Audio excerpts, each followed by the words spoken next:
studio this morning, Rick Surrency, our Superintendent of Putnam County Schools. Good morning. Good morning, Robin. Glad to be here. I'm glad to have you here this morning. Definitely a change from about a week ago this time. Lots of folks without power.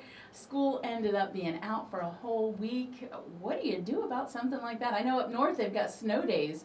Here, I guess we have to start counting on some hurricane days. Well, I know our kids have been dying to get back in school, so we've met the request, and yeah, it's a good thing we're back somewhat to normal. You know, last week's been a heck of a time with a lot of people out of power, but our district was very blessed, you know, to come through the storm the way it did. And of course, a lot of the schools being used as shelters, and so that probably requires a lot of effort on the part of the school system. How did that all go?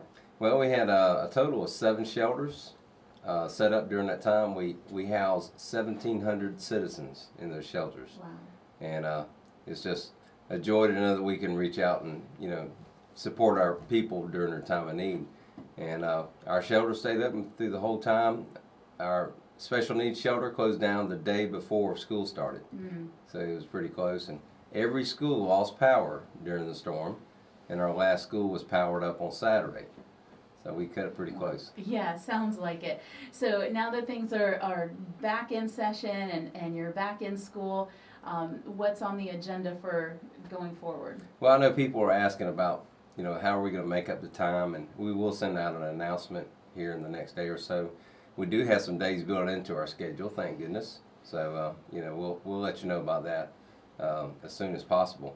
I do want to just give a shout out to so many of our employees in our school district who manned our shelters. You know, our administrative staff, you know, rotated in, manned the shelters. We have some support staff who were there, custodians and office people who, you know, kept the shelters going. Our food service, our maintenance people came out and repaired things. And I do want to give another shout out. We actually honored one of our employees in the board meeting yesterday, who literally risked his life to come out and during the midst of the storm and kept our special needs shelter going. The generator had died, and he actually came out. You know, we sent the sheriff's office to pick him up, but he came out and actually repaired the shelter. So, I mean, everybody deserves a lot of credit, but this particular employee really put his life on the line to help others.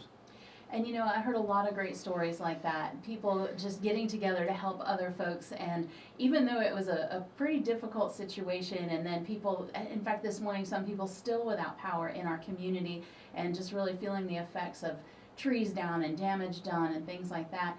But the stories just abound of people helping one another, risking their own well-being to be able to help somebody else, and it just really makes you realize we live in a great place filled with wonderful people. Well, there's a big silver lining in that storm cloud, and that is Putnam County, I think, came together. We haven't in a long time, and all of our organizations work together, our governmental entities, our people came to the aid of people who didn't have food.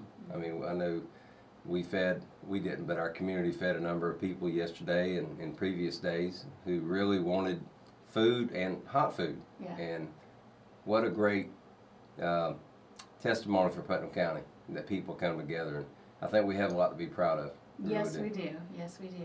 So now going forward, if folks want to kind of connect, see what's going on, I know that the school district Facebook page and website is just always full of what's happening in the schools. And I want to make sure that people are keeping up with you. So you can search Putnam County School District online, and they're always sharing different things on there. Certainly all the information that you need in order to kind of figure out what's happening in our schools. Even if you don't have kids in school, it's kind of nice to know what's going on. Yeah, we have a great media staff, keeps that Facebook page and website up to date. Check your school websites too, but we're really trying to make an effort to reach out to our community and be proactive, let them know what's going on. Especially over the last week or so, it's been really important. We've tried to put out some video updates. So we'll continue to try to do that. And, you know, we want to make sure we're part of our community, and, you know, we're letting parents and the community know what's going on with our school system, because we want to be a partner. And definitely you're doing that. I know seeing you a lot during the aftermath of the storm, trying to make sure everything was going well, and the school system, you know, the kids, the employees, everybody was taken care of. So I appreciate seeing you out there doing that, and also appreciate you coming in this morning to keep our listeners up to date. Well, I appreciate that, and I just want to stress at school, you know, we're talking about test scores and learning and teaching, that type of thing, but schools also are, you know, a way to minister to our kids. And I told our teachers that these next few days are all about healing, making sure the kids know that we're there for them, and you know, all the other stuff will come later, but we got to reach out to our kids as human beings and make sure they're okay. Right. It's not just about, okay, get back in school and get to work. Some of those kids are still dealing with not having power at their house and things like that. Yeah. So we're working on that, and I appreciate you letting us come in and share that message as Our well. pleasure. Our pleasure. Thanks so much. Yeah, Again, right. we've been chatting with our Superintendent of Schools, Rick Surrency, and we're back into music now with Hillsong United. This is Every Day on Hope FM.